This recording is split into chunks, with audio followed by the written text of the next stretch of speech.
capitaine, va bien.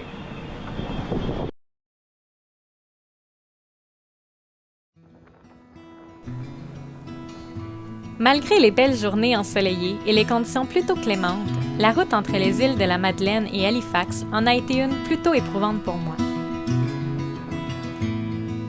Bien que j'étais consciente du risque d'être atteint de mal de mer en embarquant dans cette aventure avec si peu d'expérience, j'étais loin de me douter que je ferais partie de ces navigateurs qui ont le mal de mer.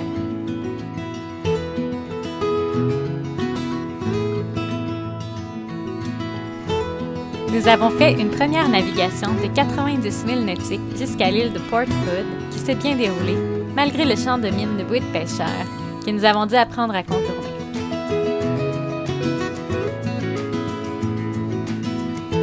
Jusqu'à maintenant, nous avons navigué dans des conditions qui ont été plutôt sportives, sans moindre signe du mal de mer. Le mal de mer est souvent une combinaison de plusieurs facteurs, et c'est probablement ce qui est arrivé cette journée-là. Peut-être étais-je déshydratée, fatiguée, ou peut-être que j'avais trop froid, et cela a engendré le mal de mer. Pourtant, je me sentais comme à l'habitude. Le mal de mer a commencé tout juste entre Canso et Halifax avant notre arrivée au point de départ de la traversée transatlantique. Nous avons traversé les écluses de Canso, où nous avons ancré pour une dernière nuit avant d'arriver à notre objectif d'Halifax.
J'étais loin de me douter de l'intensité que pouvait être le mal de mer.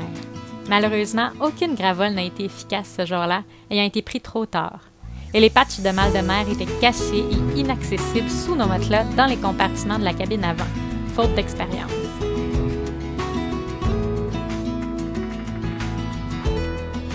Tout le monde fait des dodos. Ils m'ont laissé le voilier, les malades, je ne sais pas faire de voile. On a un vent de 15 à 17 nœuds. On roule au près, des fois au près de serré. C'est juste que Joe est un petit peu malade, mais ça va bien. Pour vous donner une idée, j'ai vomi à chaque heure pendant 27 heures. Le moindre aliment ingéré ressortait quelques secondes plus tard. J'étais incapable de prendre la moindre énergie et je faiblissais à chaque heure, comme vous pouvez le voir avec mes yeux creux et mon air de zombie. Puis Joe, c'est comment la voile?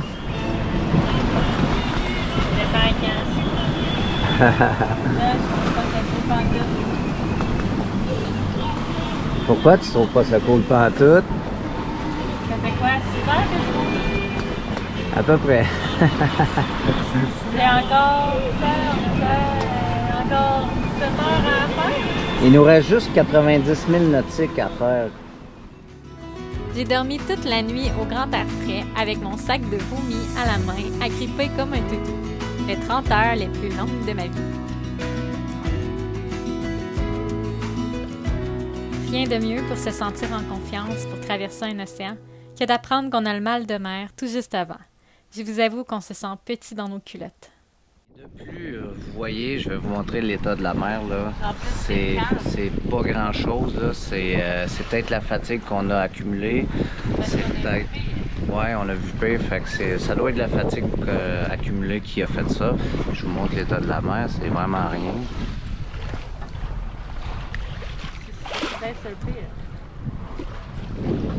Donc, vive la mer.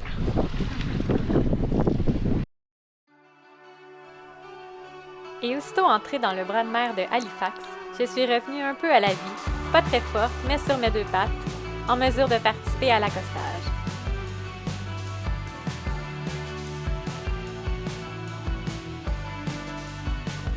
Dès le lendemain, on se mettait sur la préparation de la traversée océanique jusqu'aux Açores, incluant l'épicerie pour les 21 prochains jours. On a entre autres acheté des canages, des conserves, des saucissons, des noix, des lentilles déshydratées, des protéines prêtes à être ingérées, des fruits et des légumes qui ne périssent pas trop vite, des petits snacks rapides pour les conditions de mer difficiles, et de l'eau en backup si notre désalinisateur, la machine qui transforme l'eau de la mer en eau potable, venait à briser. Très important, les gravois.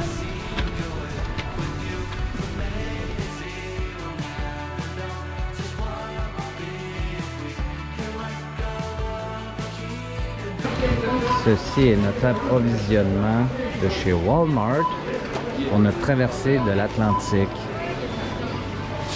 Ça devrait coûter cher.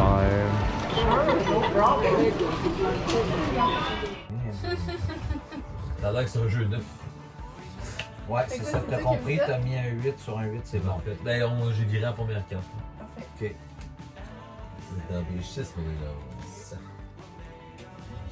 T'as compris vite? Attends, c'est le sens horaire, c'est... Ça change.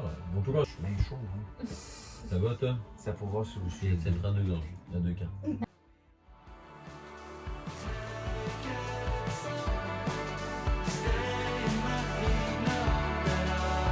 On a aussi fait le réaménagement des compartiments et l'inventaire de tout sur le bateau. Donc, on est à Halifax, on refait l'inventaire de tout ce qu'on a sur le bateau pour qu'on puisse savoir où sont nos choses. On s'est rendu compte qu'on avait fait des petites erreurs, dont ne pas mettre les patchs de mal de mer accessibles. J'en aurais eu besoin parce que j'ai eu un mal de mer terrible. Je les mets accessibles, tous les médicaments, tout accessible. Chaque chose a son emplacement que l'on inscrit sur un inventaire pour qu'on les retrouve facilement en cas d'urgence, par exemple pour les outils, les pièces ou les médicaments. Je vous assure qu'il ne reste plus un seul endroit vide sur le bateau.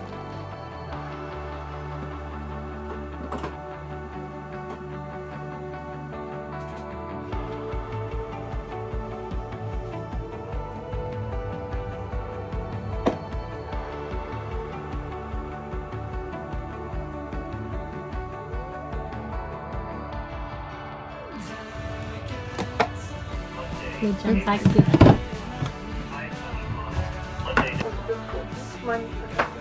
Je pense que c'est réussi. Ouais, 4 séries. Comme je la norme des cannes, ben fait dans les cannes, il y a des cannes qui prennent la plus. Ouais. Fait que quand on cherche les cannes, ben on cherche dans les cannes.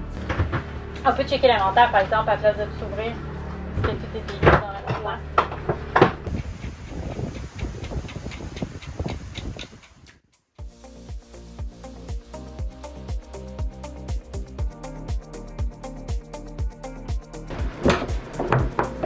On est à une journée de partir, les plans ont un petit peu changé.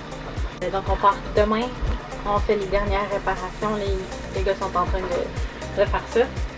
Qu'est-ce que tu fais, Jay? Je répare le profondimètre parce qu'il arrête pas de nous lâcher dans la face. J'ai tout trouvé le boîtier, puis là, il nous affiche une profondeur, fait que c'est ça qu'on veut. Fait qu'il s'est réparé. Pour l'instant, oui. Good job. Thank you. Thank you, madame.